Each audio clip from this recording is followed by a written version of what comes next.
The Rangers lose a wacky and frustrating ump show of a game to the Chicago White Sox. And on today's show, I'm breaking down why Jonah Heim has been absolutely robbed in multiple different ways. All that and more on this episode of Locked On Rangers. Let's get into it. You are Locked On Rangers, your daily Texas Rangers podcast. Part of the Locked On Podcast Network, your team every day.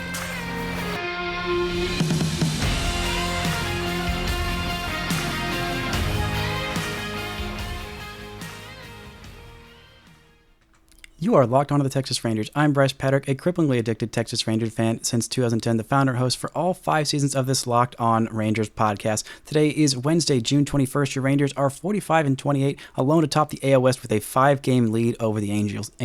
Thank you all so much for making Locked On Rangers your first listen every single day. If you're not already, you can follow me on Twitter at Bryce Patrick. You can follow this show at Locked On Rangers. Subscribe on YouTube, where the best way you can help grow the show is to comment nearly any single thing below. Now, before we get into today's episode about just an absolute wild mess of a game last night, this episode is brought to you by Game Time. Download the Game Time app, create an account, and use code LOCKEDONMLB for $20 off your first purchase. Last minute tickets, lowest price guaranteed.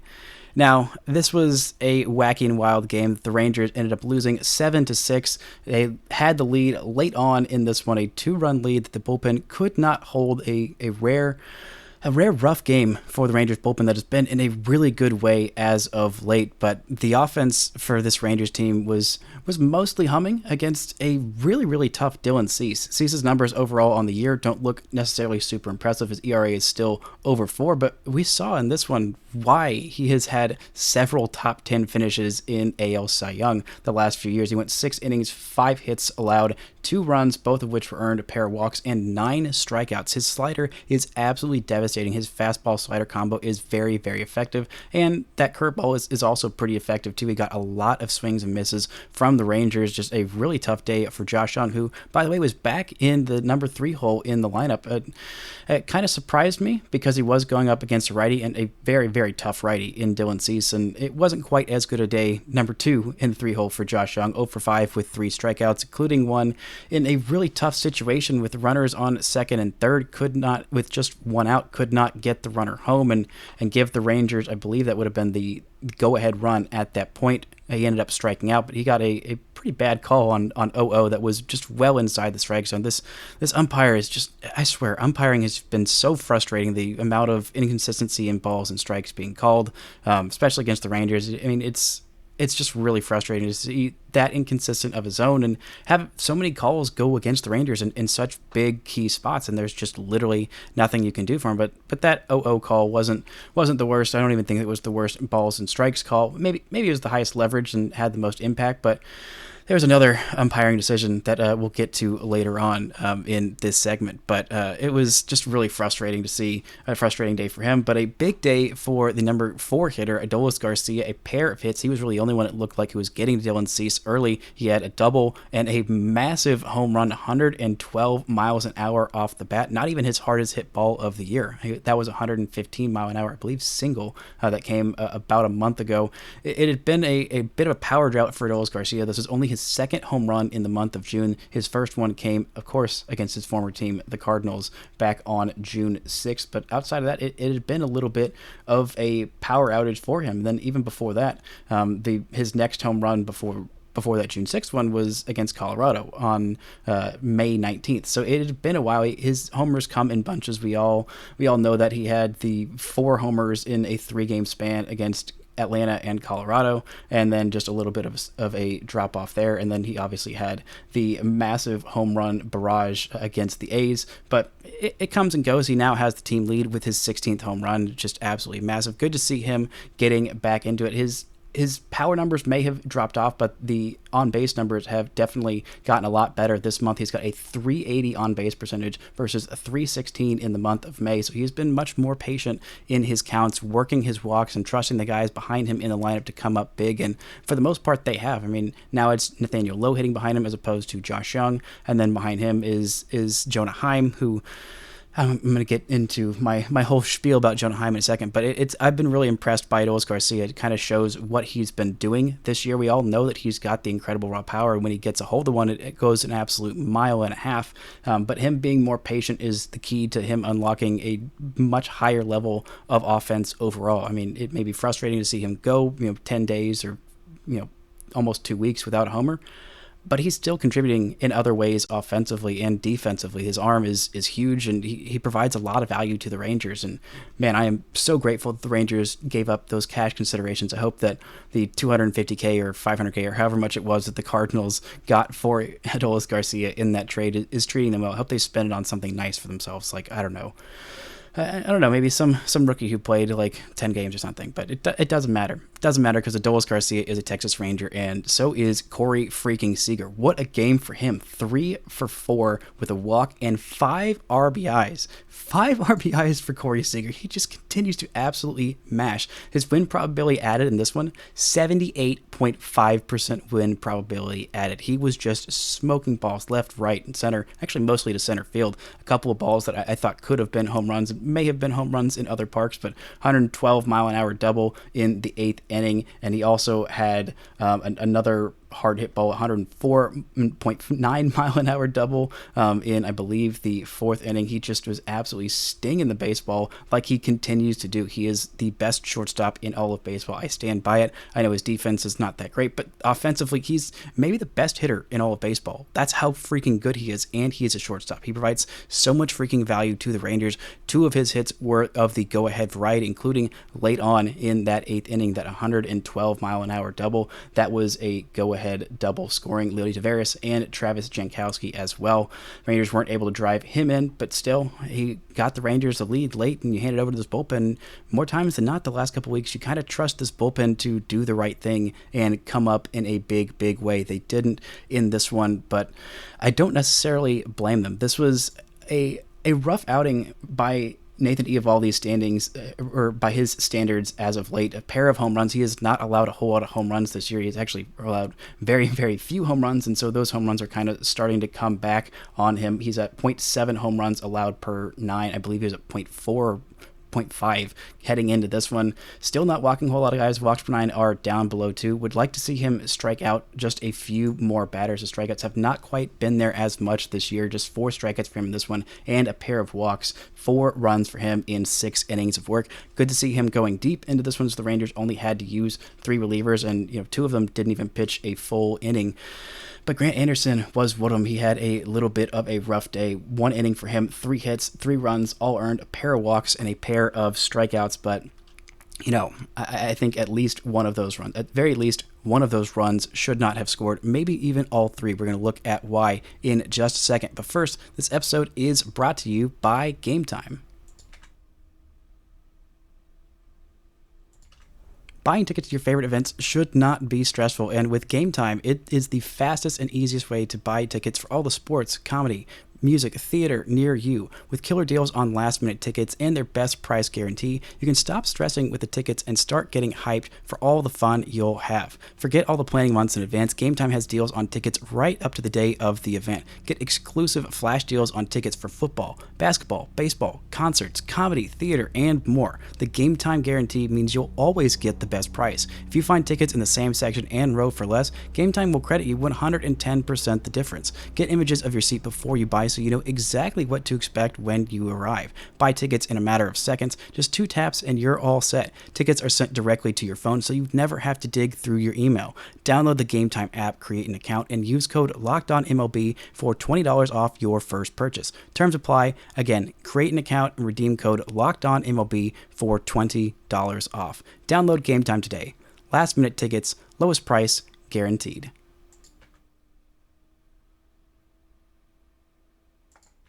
Shout out to the Everydayers for making Locked On Rangers your first listen every single day. On Thursday's show, I'll break down what we learned from this series. The Rangers take on the White Sox this week. You can catch every pitch with the hometown broadcast with SiriusXM. Just download the SXM app and search Rangers. Now, I'll tell you why I don't think that any of those runs should have scored on Grant Anderson. He was doing what he does well. He gets soft contact. He gets strikeouts. He did allow a walk to Luis Robert, who does not walk very much at all, but he only had 1 hard hit ball in his innings of work, and that was the 97.5 mile an hour single by Yasmani Grandal, the second base runner of the inning. But he got Tim Anderson to ground out, and with 2 outs, the Rangers still had that 2-run lead. But up comes Elvis Andrus, and he hits a single just through the right side. The expected batting average on that ball was .130, a 13% chance for that to be a hit. A 130 batting average. Nope. Absolutely fluky, absolutely frustrating, but it still counts. It still counts as a run, and it scored I believe that was the game tying run at that point.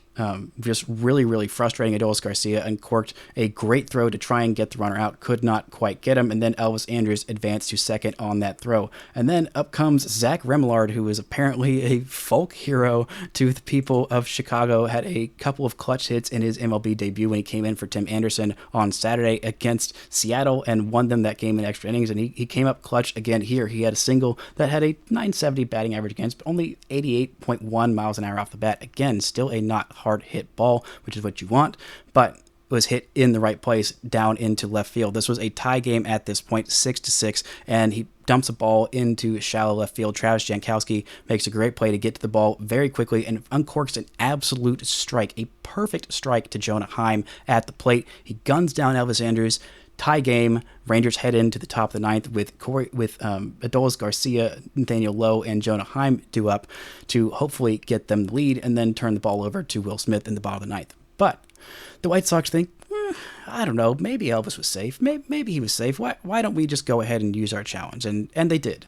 And you thought, okay, well, the call on the field is he's out. And he looked out by a mile. And you see the replay and you see, okay, well, he's out by a mile. So why is this replay taking so long? Which I have another gripe in just a second. But it turns out that all the umpires that are in Secaucus or whatever hidey hole that they can't face the judgment and the music for the terrible calls they made, they decided that Jonah Heim was blocking the lane to the plate and overturned the ruling on the field and deemed that run scored. Just incredibly frustrating, incredibly unbelievable, embarrassing call by the umpires, not on the field, not the ones on the field who had to take the judgment of Bruce Bochy, who got thrown out almost immediately after this, just calling it for what it is, an absolute farce, an absolute catastrophe of an umpiring call. Just so embarrassing for the league. There is no way that Jonah Heim was blocking his lane to the plate. Elvis Andrus had plenty of room to touch the plate. The ball got ahead of him.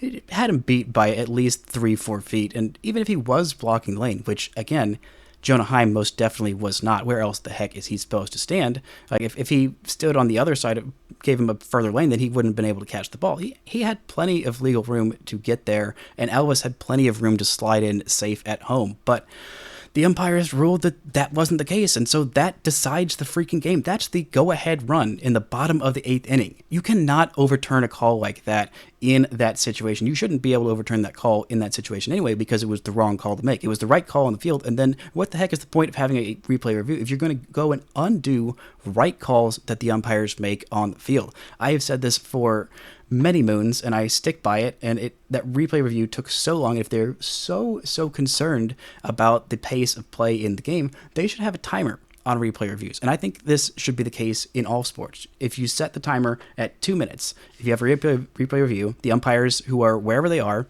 in, New Jersey or wherever the heck they are in any sport, the ones that are doing the replay review and some central hub with all the camera angles in the world and absolute anonymity, they should have a timer of 2 minutes. And if the call on the field isn't glaringly obvious, you can't come up with enough evidence to overturn it in those 2 minutes, or maybe a minute and a half, maybe even a minute, then the call on the field should stand. And that is what delays the games most, is these replay reviews that take forever. And it's so incredibly frustrating. It's so incredibly obvious, like that to pretty much everybody in the stadium. It was just a Hail Mary challenge. This should not have taken that long, and it should not have resulted in the game being untied. But hey, that's the way baseball goes sometimes, and it's incredibly frustrating. And it's definitely a loss that the Rangers are going to be real pissed off about tomorrow. I bet these bats are going to come out with a vengeance, and I bet Jonah Heim, if he's playing in this Wednesday night game, he's going to come out with an absolute vengeance, because this wasn't the only way that Jonah Heim has been robbed as of late. If you've seen the latest AllStar voting, Jonah Heim is in third. among all-star catchers in the American League, behind Adley Rutschman and Salvador freaking Perez. What? I am so completely confused. I know Salvador Perez has 14 home runs to Jonah Heim's 9, but in every major statistical category, Jonah Heim is either 1 or 2. In terms of Fangraphs WAR, he is at 2.4 Fangraphs WAR. Salvador Perez is at 0.8. That means that Jonah Heim has been 3 times more valuable than Salvador Perez. And Adley Rutschman, who everyone has deemed the second coming of, I don't even know, what Pudge, or a switch hitting Pudge, a guy who just came up to the big leagues and was immediately amazing. And granted, Rutschman is amazing, and if he is the all-star starter over Jonah Heim, then I can live with that. I don't think it's the right call, but I can live with that because Heim has kind of fallen off a cliff in the first month of the season. He was incredible. May, he kind of came back down there. June, it looks like he's coming back up, thankfully. But in terms of batting average, Jonah Heim is second in all of American League catchers. He is first in doubles with 16. He is first in RBIs with 51. He is first in the defensive wins above replacement metric for, or not defensive, but just whatever defensive rating. I don't know what they actually call it on Fangraphs, at 11.4. 11.4 plus 11.4. That is one of the best defensive players in all of baseball. That's how highly Fangraphs thinks of Jonah Heim's defense. He's top 10% in the league in terms of framing. The things that he does defensively are incredible. And I know it's an all-star game, so everyone just sees, oh, this guy has more home runs, so I vote for him. Use your head, people. Use your head. Your votes matter. Voting matters in all scenarios, especially when it comes to American League all-star catching votes. Jonah Heim has been so incredibly good this season, and he deserves to be an all-star. He deserved to be an all-star last year. I know he fell off in the second half of the season, and if not for, Jose Trevino being a Yankee, I think that Jonah Heim might have had him beat in voting, but again, the Yankee bomb. But he's not close to Jose Trevino this year. He has completely blown him out of the water and been a fantastic starting catcher, one of the best in all of baseball, and I think he deserves to be voted in. The Rangers have a couple other guys that are close in the voting as well. I mean, the Rangers have Marcus Semien, who is running away with the second base vote, as he should. He's just a little bit shy, I think 15,000 votes shy of doubling up the second place Whit Merrifield, who has passed Jose Altuve. Among first basemen, Daniel Lowe is in fourth. I don't think that he is passing Rizzo or Yandy Diaz, or somehow Vladimir Guerrero Jr. is ahead of Yandy Diaz, even though he's having a pretty mediocre season for him. And third base, Josh Jung is falling behind Matt Chapman even further, even though Matt Chapman his production is falling off. I don't understand. I guess the entire nation of Canada is just voting en masse this year, which, sure, I guess that's the case, because at shortstop you have Bo Bichette at 1.5 million votes and Corey Seager in second place at 820,000 votes. He is a little over 350,000 votes ahead of Wander Franco. The top two guys are the ones that move on in terms of the second round of voting. So that's why it's such a big deal that Jonah Heim is in third place. He needs to pass Salvador Perez. He is, at the last time I checked, at June 20th, he was 2,200 or 180 votes short of Salvador Perez. So he really needs to catch him, and voting ends on Thursday. So go out there and do your part. And then when it comes to shortstops, like I said, Corey Seager's in second place. So he should probably be fine. Robbie Grossman at third place, which is just kind of fun. And then among outfielders, Adolis Garcia, he needs to crack sixth to move on to the second round of voting, which he absolutely should. He is at 594,000 votes. George Springer in sixth place is at 630,000 votes. So go out there and vote for Adolis Garcia, because Adolis Garcia also is very, very deserving of being an all-star this year. He is second among American League outfielders in Fangraphs WAR. Second, not 7th or 10th or whatever. Second, 2.6. He is tied for Luis Robert, just a smidge behind him. He is third in home runs with 16. He has been incredible this year, defensively, offensively, everything that you want from an outfielder, a guy hitting in the cleanup spot in your lineup. Adolis Garcia has brought that. He is definitely deserving to be an all-star. I think that he deserves a lot more love than he's getting, and it's been really frustrating. Coming up in just a second, I'll look at how many All-Stars the Rangers can possibly have without it being too much, and a little bit of minor league promotions that are worth noting. But first, this word from our sponsors.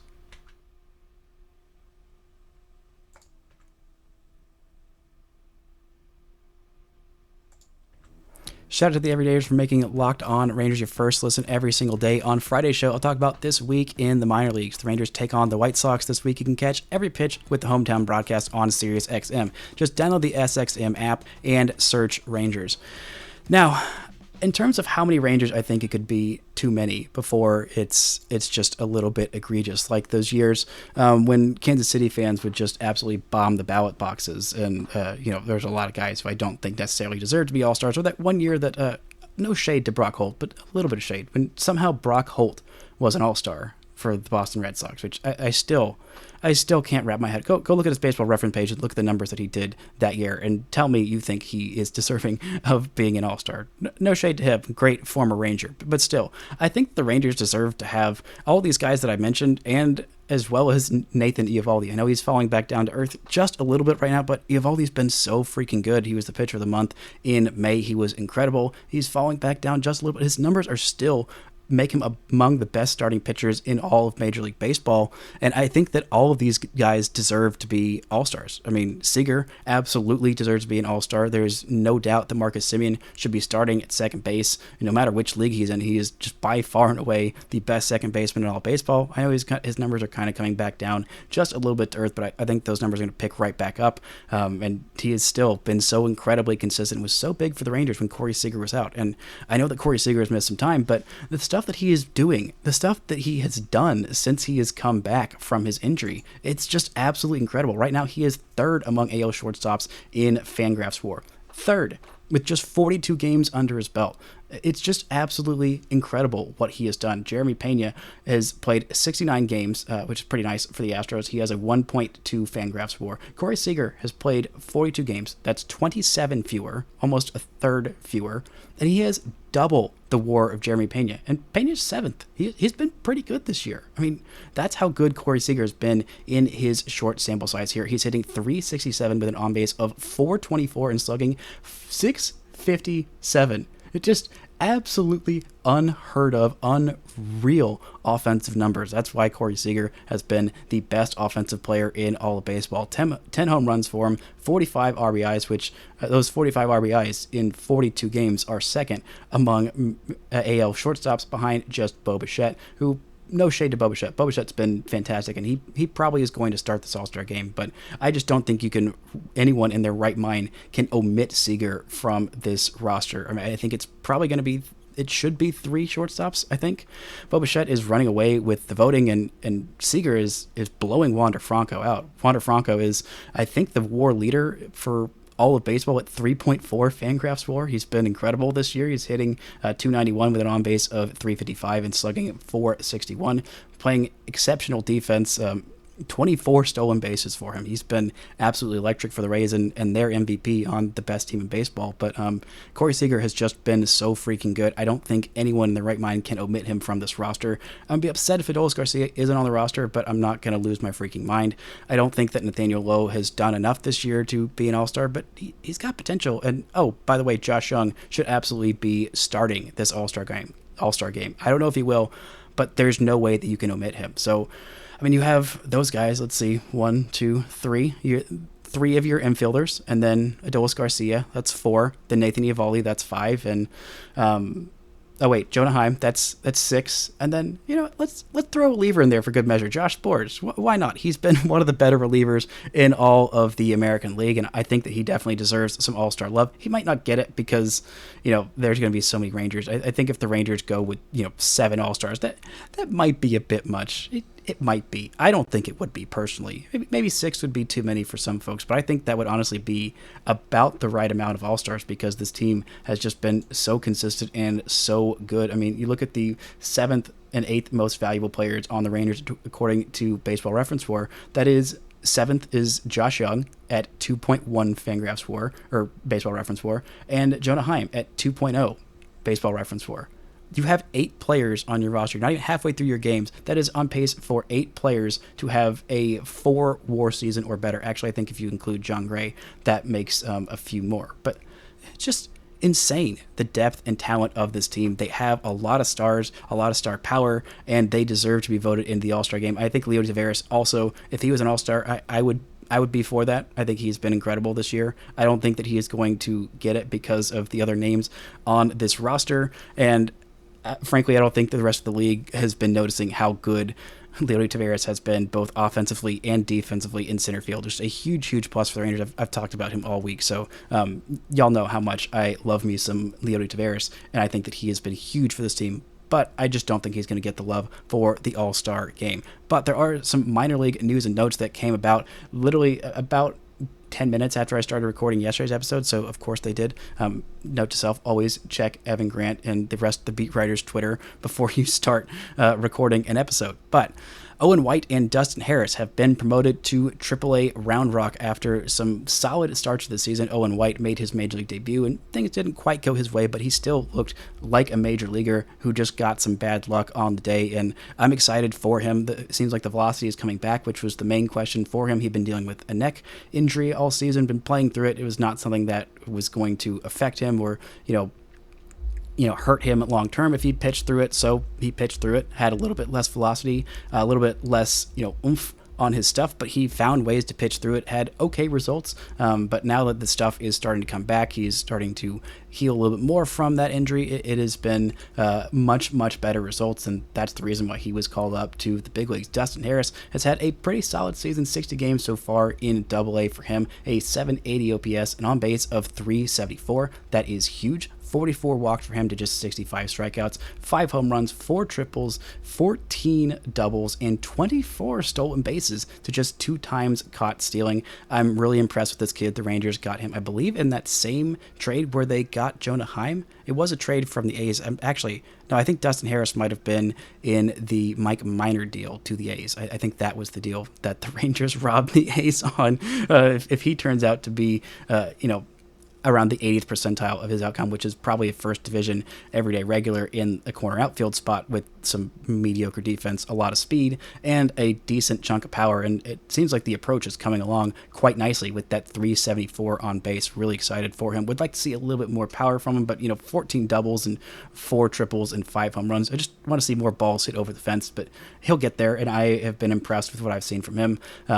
Good to see the Rangers have confidence in him to move him on up to AAA. And another guy who is coming back to AA is Evan Carter. He had been on the shelf for a little while. He had been dealing with a wrist injury. He had played through it in May, and just the numbers were not great. The overall numbers really, really took a tank because he was not able to hit the ball hard. He was able to play through it and still provide a lot of value defensively and on the base pass and by working a whole bunch of walks, because that's what Evan Carter does. FCC full count Carter, as they call him in the minor leagues. But he is back after doing a quick rehab assignment in the Arizona Complex League. He is healthy. He has been activated there. So good to have him back in DoubleA Frisco with the prospect power going down significantly. Also, Luis Angel Acuna played his first game in center field last night. That is some encouraging stuff. He has been a shortstop for basically all of his minor league career. This is his first ever game in the outfield. He's having a really solid season for DoubleA Frisco. The 21-year-old in 266 plate appearances this year has 17 doubles, 3 triples, 5 homers, 29 stolen bases to just 2 times caught stealing, a slash line of 307, 374, and 458. That is an 832 OPS for those of you like me who don't like to do your own math and like to have someone else do it for you. A really great season for him. If he can play center field, whew, man, that guy has got a lot of value. I don't know where he fits in on this major league roster with the long-term future, but he's a legit shortstop, and him being able to play center field as well, that is going to only increase his trade value. I think that he might be one of the first pieces if the Rangers decide to make a big move for somebody, whether it's a starting pitcher, whether it's a big-time reliever. I think that he might be one of the first people that teams are asking about, and that's going to hurt because I think he's going to be a pretty good regular, everyday player at the big league level. And I don't think that Corey Seager is going to play shortstop for the entirety of that contract. And if I'm looking at guys throughout the system right now who I would want as my everyday shortstop, I forgot. Ezekiel Duran. Just jump in there whenever Corey Seager's moved off. So maybe there isn't as much room for Luis Angel Acuna. I still think he's a really, really good prospect, and it's going to sting to lose him. Hopefully, whoever the Rangers get in exchange for him, if they do decide to trade him, is some absolute BA frontline starter or some really nasty back-end reliever that helps the Rangers win a World Series and not feel too bad about losing a guy like Luis Angel Acuna, and wish him all the success if the Rangers do trade him. And even if they don't, that is a good kid who is having a great season. That's going to do it for today's show. Thank you all so much for listening and subscribing. And until next time, don't forget to enjoy first place Texas Rangers baseball.